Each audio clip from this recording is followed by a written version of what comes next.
इनके बाद ये सब मिलकर तपस्या किए। जब तपस्या किए लंकापति रावण, विभीषण और कुंभकर्ण, तो ये आपस में विचार किए लंकापति कि देखो एक काम करो, तपस्या तो कर रहे हो परंतु अगर ब्रह्मा जी प्रसन्न हो जाए, इनको करें कुंभकर्ण को, तो इंद्रासन मांगना, इधर उधर कुछ नहीं मांगना, इंद्रासन मांगना। 6 महीना के लिए इंद्रासन, बाकी निंद्रासन। तो वो जब ब्रह्मा जी प्रसन्न हुए तो लंकापति रावण के पास आए, और जैसे ही लंकापति रावण के पास आए तो प्रसन्न हो गए। तो लंकापति रावण बोले, हे नाथ, आप हमारे ऊपर अगर प्रसन्न हैं तो आप हमें अमर वर का वरदान दीजिए। तो ब्रह्मा जी बोले, देखो हमारे पास अमर वर का वरदान नहीं है, और कुछ दूसरा मांग लो। लंकापति रावण घुमा फिरा के मांगे, जे सामान्य मनुष्य और बंदर यानी कपि, समझ गए, इन दोनों को छोड़कर और हमारा मृत्यु किसी दूसरे के हाथों ना हो, इस प्रकार का मांगे। तो अंत में बोले तथास्तु। इनके बाद कुंभकर्ण के पास आए। कुंभकर्ण बोले कि हे नाथ, आप हमारे ऊपर प्रसन्न हैं तो आप एक काम करो। जैसे ही बोलने वाले थे सरस्वती माता को याद किए श्री ब्रह्मा जी, तुरंत सरस्वती माता ब्रह्मा जी के बात को मानकर उनके जीवा पर बैठ गए। जैसे कभी कभी देखना व्यक्ति अच्छा व्यक्ति है, शुद्ध हिंदी बोलने वाला, थोड़ा सा तोतली भाषा बोल देते हैं, पता ना, जैसे कहते हो ना कि मुख से ही पिसल गया शब्द, जुबान से ही शब्द पिसल गया, समझ गए। उसी प्रकार से ये कुंभकर्ण के जीवा पर जैसे ही सरस्वती माता बैठ गए तो बोले वर मांगो। बोले, हे नाथ, आप हमारे ऊपर प्रसन्न हैं तो आप हमें 6 महीना के लिए निंद्रासन दे दो और 1 दिन के लिए मैं जगूं। बोले तथास्तु। तुरंत निंद्रासन मतलब नींद में रहो, मांग रहा था इंद्रासन और मांग लिया निंद्रासन। 6 महीना सो, 1 दिन के लिए जगो। तो जैसे ही फिर होश में आए तो कुंभकर्ण बोले, हे नाथ, कुछ वर मांगने में हमरा उल्टा पुल्टा हो गया है, एक बार और हमें मौका दो। बोले नहीं नहीं, जो एक बार हो गया सो हो गया, फिर दोबारा नहीं होता है। अंत में पछताने से क्या लाभ, जब समय निकल गया।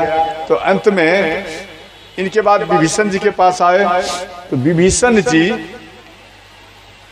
को बोले, पुत्र वर मांगो। बोले, हे नाथ, हमारे ऊपर आप प्रसन्न हैं तो आप हमें भगवान के चरण का हमें भक्ति दो और हमें कुछ नहीं चाहिए।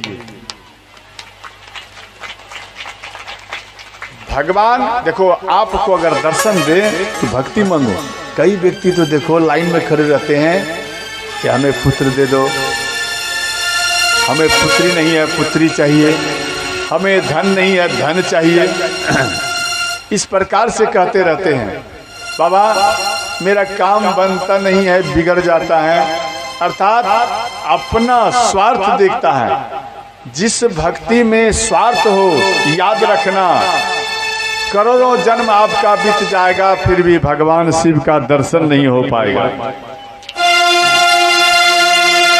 इसलिए स्वार्थ को हटाओ। तो अंत में ध्यान देना, जब इस प्रकार से तीनों भाई वर को प्राप्त कर लिए तो ये विवाह योग्य हुए, इनका विवाह करना चाहिए।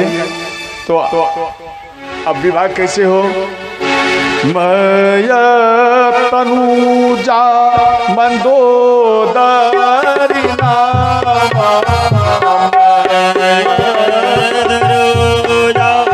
मंदोदरी नामा, परम सुंदर नारी परम सुंदरी नारी लगामा। श्री राम जय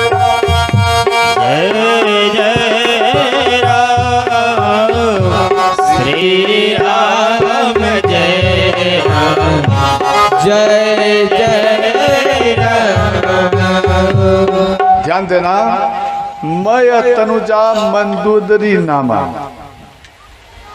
मंदोदर नाम का एक ऋषि था, ध्यान देना। तो एक मंदोदर ऋषि थे, वो दूध पीकर तपस्या करते थे। तो मंदोदर ऋषि एक बार स्नान करने के लिए गए, दूध रख दिए, तो एक सर्प उस दूध को पा गए, यानी पी गए। जब सर्प दूध पीता है तो जहर भी उगल देता है, समझ गए। तो वो दूध हो गया जहरीला। तो एक मेढकी वो वहां पर रहती थी मंदोदर ऋषि के आश्रम में। वो डेली मंदोदर ऋषि राम कथा करते थे, और वो मेढकी मंदोदर ऋषि को गुरु मानकर वो राम कथा श्रवण करते थे, मेढकी।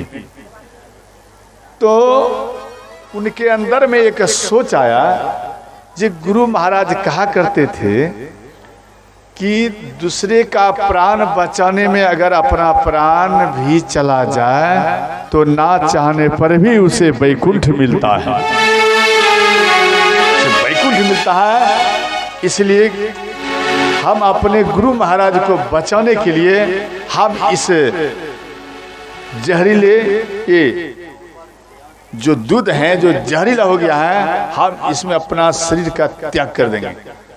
और गुरुदेव के चरण को याद किए, ध्यान रखना, वो गुरुदेव के चरण को याद किए और उस दूध में छलांग मार दिए, तो उनका मृत्यु हो गया। इतने में मंदोदर ऋषि आए।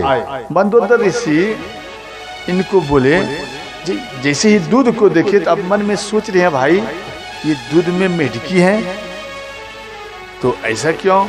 तो मंदोदर ऋषि जल लिए, जल लेकर मंत्र द्वारा बोलने लगे, अगर ये मेरे हित के लिए अपने शरीर का त्याग किया है तो यह एक सुंदर सी कन्या हो जाए, या मेरे अनहित के लिए ये शरीर का त्याग किया है तो यह जलकर भस्म हो जाए। इतना कहकर जल जैसे ही वह मेढकी पर छीटे तो वह मेढकी एक सुंदर सी कन्या प्रकट हो गई। बोले वृंदावन बिहारी लाल की जय। वो एक सुंदर सी कन्या प्रकट हो गई।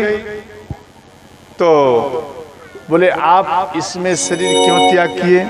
बोले गुरु महाराज आप हमें क्षमा करना, हम आपके ही आश्रम का हम मेढकी हैं, और आप डेली भगवान श्री राम की कथा आप सुनाते थे, और हम आपकी कथा सुने हैं, और उस कथा में आप कहा करते थे जे अपना प्राण, ये दूसरे का प्राण, अपने प्राण को दांव पर लगाकर अगर बचा लिया जाए वह सबसे बड़ा धन्यवान व्यक्ति होता है,